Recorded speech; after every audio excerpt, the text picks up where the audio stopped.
ito, panawagan ko. Sa lahat ng mga bata na mag-aaral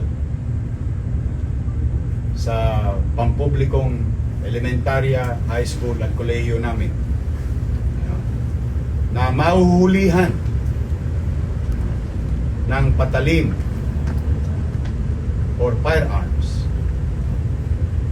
ay kayo po ay maaaring idako or iproseso sa expulsion proceedings. Ano pong epekto nito? Once kayo nahulihan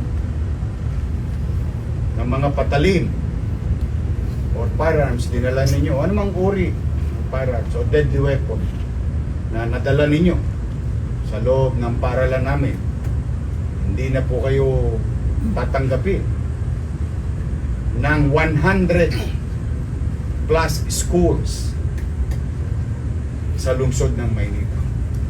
Kung hindi kayo natatakot sa batas at kayo'y maaaring binobola ng ilan o dito,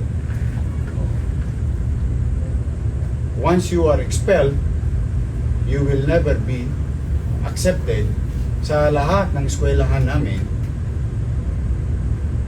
sa lungsod ng Maynila.